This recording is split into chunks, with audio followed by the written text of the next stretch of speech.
সকাল থেকে সংসারের সমস্ত কাজকর্ম সেরে রান্নাঘরটাকে মাত্র 30 মিনিটে যেভাবে মনের মতো করে গুছিয়ে পরিপাটি করে নিলাম, আজকে তোমাদের সাথে সেটাই শেয়ার করতে চলেছি। আর আশা রাখছি আজকের ভিডিওটি দেখতে তোমাদের খুবই ভালো লাগবে। তো ভিডিওটি কেমন লাগলো আমাকে অবশ্যই কিন্তু কমেন্ট করে জানিও। আর ভালো লাগলে এই ভিডিওতে একটা লাইক দিয়ে আমার চ্যানেলটিকে সাবস্ক্রাইবও করে নিতে পারো।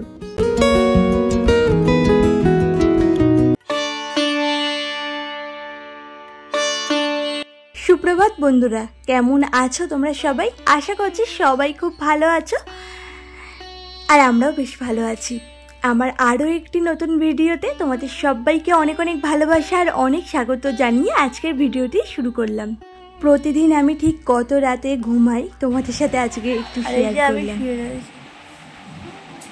এখনো বাড়ি আসিনি, খেলছি অনেক। কখন খাবে বলো তো? এত রাত্রে খেলে গ্যাস হয় না, হজম হয় এত রাত্রে খেলে? রাত 12টা বাজে, এখন উনি ক্যারাম খেলছে। কখন বাড়ি আসবে তারপরে খাবে, তারপর শোবো। খাবো তাহলে। প্রতিদিন কত রাত করে শুতে হচ্ছে। আর এই জন্যই ঘুরে বেড়াচ্ছে। কই গেলি?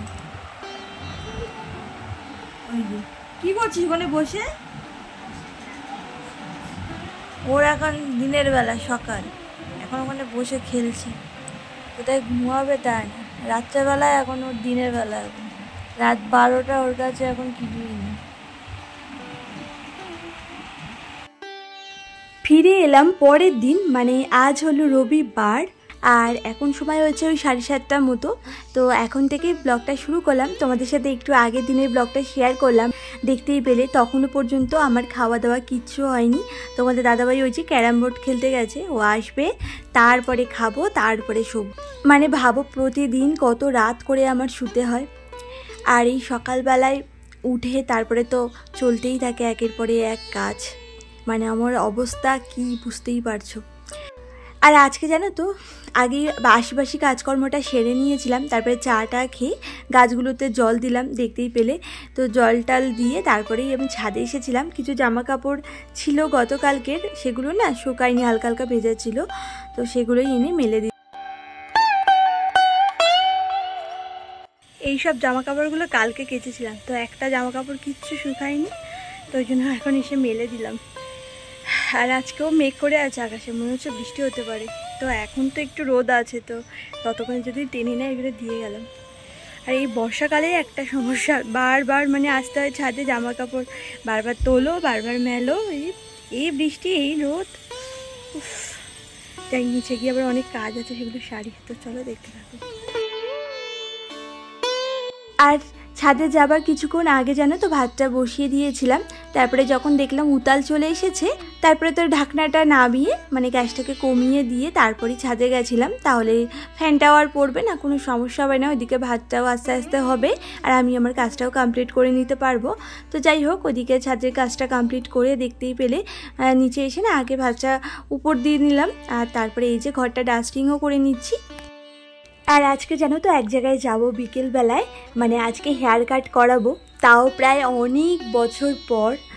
তোমাদের সাথে অবশ্যই শেয়ার করব, পরে তোমাদেরকে বলছি। দাঁড়াও, একটা বিরাট বড় ঘটনা আছে, সেজন্য আমার তো হেয়ার কাট করাই হয়নি, তাও প্রায় 1.5 থেকে 2 বছর তো হয়েই গেছে। তো যাই হোক, এদিকে দেখো ডাস্টিং করে ঘরটাও ভাবলাম কি একেবারে মুছে নিই, কারণ আজকে রান্নাঘরটাকে যেহেতু পরিষ্কার করব, তাই একটু টাইম তো লাগবেই।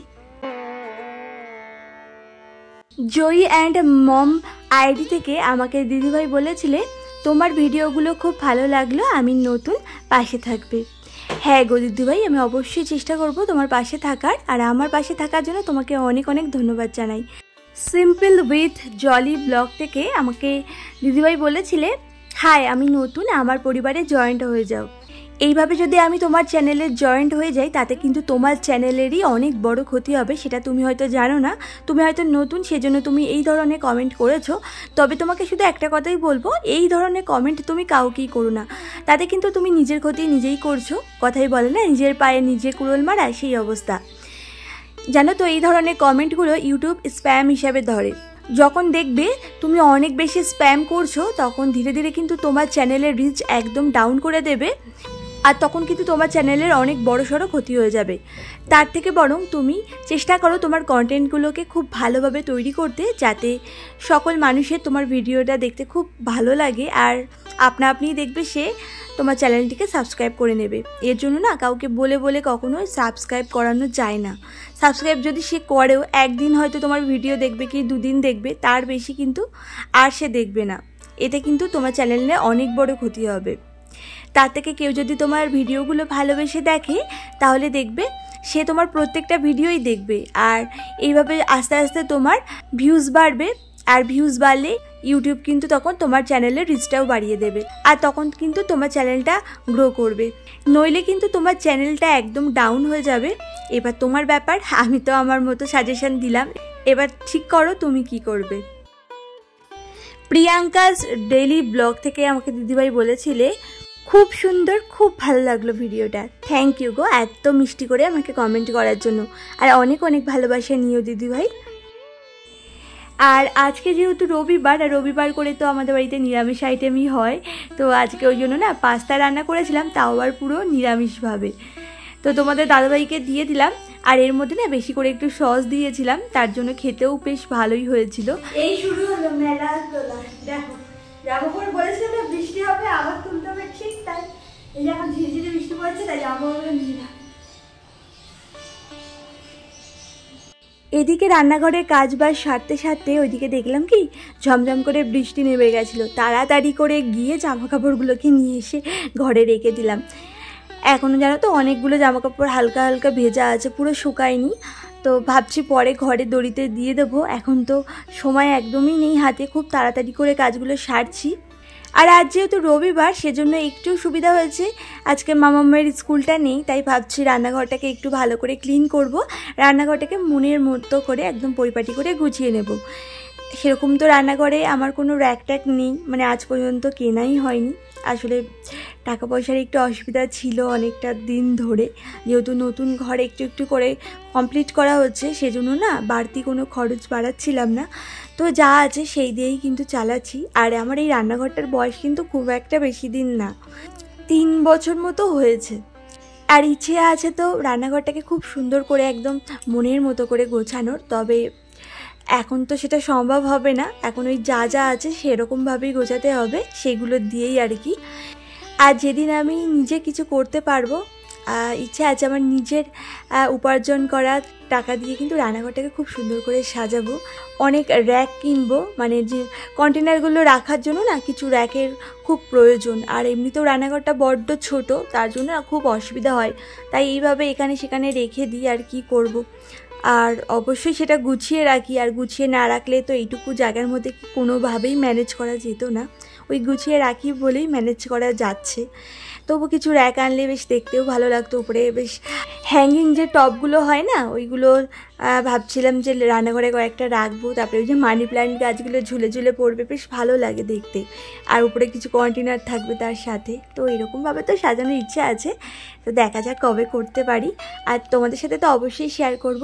আর তোমাদের যদি সকলের ভালোবাসা থাকে অবশ্যই আমি আমার ইচ্ছাটা পূরণ করতে পারবো। জানি না ইউটিউবে আমি কবে সফলতা পাবো, চেষ্টা তো করে যাচ্ছি। তো যাই হোক, তোমাদের সাথে কথা বলতে বলতে এদিকে দেখো কাউন্টার টপের নিচে আমি যেখানে বাটি ফাটিগুলো রাখি সেগুলো তো নামিয়ে ওই জায়গাটা খুব ভালো করে মুছে নিয়েছি। তো ওদিকটা শুকাতে শুকাতে ভাবছি এদিকটাও এখন পরিষ্কার করে নিই।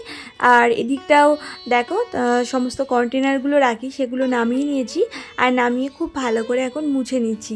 আর এদিকটা শুকাতে শুকাতে ওই দিকের আমি বাটিগুলো আবার গুছিয়ে রাখবো। এইভাবে মানে একটু ম্যানেজ করে করি, মানে একটু বুদ্ধি করে করার চেষ্টা করি, যাতে কম সময়ের মধ্যে আর কি কাজগুলো ভালোভাবে গুছিয়ে করতে পারি। আর আমার এই কাজটা করতে কিন্তু খুব একটা বেশি সময়ও লাগেনি, জানো তো। মাত্র 30 মিনিটের মধ্যেই কিন্তু আমি আমার কাজগুলো মানে কমপ্লিট করতে পেরেছিলাম। আর এগুলো করার একটাই কারণ, এই যে রান্নাঘরে দেখবে প্রচণ্ড পরিমাণে আসলে উপদ্রব হয়। আর এরকম যদি আমরা প্রত্যেক সপ্তাহে সপ্তাহে সমস্ত জিনিসপত্র একটু নামিয়ে নিয়ে ভালো করে পরিষ্কার করতে পারি ডেটল জল দিয়ে বা নিমাইল দিয়ে, তারপরে আবার জিনিসপত্রগুলো জায়গা মতো গুছিয়ে রাখতে পারি, তাহলে না আসলের উপদ্রবটা একদমই হয় না বলতে গেলে। আর হলেও হয়তো খুবই কম পরিমাণে হয়। তো যাই হোক, এইভাবে কিন্তু আমি চেষ্টা করি সব সময়। দেখো এই সব নামিয়ে আবার কিন্তু গুছিয়ে রাখলাম, তো বেশ সাজিয়ে গুছিয়ে রেখেছি একটার উপরে একটা এইভাবে দিয়ে, যেহেতু স্পেসটা অনেকটা কম। আসলেমা খাতুন থেকে দিদিভাই বলেছিলে, দিদি তোমার কাজগুলো দেখতে খুবই সুন্দর লাগে, দিদির নতুন বাড়িটা দেখিও একদিন, কোথায় বাড়িটা বানাচ্ছ। হ্যাঁ গো দিদিভাই, অবশ্যই আমি তোমাকে দেখাবো। আসলে নতুন বাড়ি বলতে কি বলো তো, 2টো রুম করা হচ্ছে, আর আমাদের রান্নাঘর আর পায়খানা বাথরুম তো আগেই করা হয়েছিল, মানে ওই 3 বছর মতো হয়েছে আর কি। যখন থেকে মানে আমার ভাসুরা আলাদা হয়ে গেছিলো তখন থেকে তো আমাদের রান্নাঘরটা হয়েছে। তো আমাদের বাড়িটা কেমন বলো তো, মানে এক সাইড করে 2.5 কাঠার একটু বেশি আছে জমি, তো সেখানে না লম্বালম্বিভাবে ঘর করা হয়েছে। মানে এটা হচ্ছে শ্বশুরমশাইরা আগেই করেছিল আমার বিয়ের আগে। তো 2টো রুম পরপর আছে, সিঁড়ি আছে, আর আগে ওরা সিঁড়ির তলায় রান্না করতো, এখন আর সিঁড়ির তলায় করে না। আর ওই পাশটায় ফাঁকা জমি ছিল, সেই জায়গাটাই আমরা ওই পায়খানা বাথরুম আর রান্নাঘর করেছি। আর তার উপরে না ভাসুরাও করেছে পায়খানা বাথরুম আর রান্নাঘর। আর সামনে যেটুকু জমি ছিল সেইখানটা না 2টো রুম করা হয়েছে, আর সিঁড়িটা এখনও পর্যন্ত করা হয়নি, আসলে টাকা পয়সার একটু অসুবিধা আছে, অনেক কষ্টে করা হয়েছে আর কি। তো 2টো রুম মোটামুটি অনেকটাই বড়ই করা হয়েছে, মানে যতটা ওখানে স্পেস পাওয়া গেছে।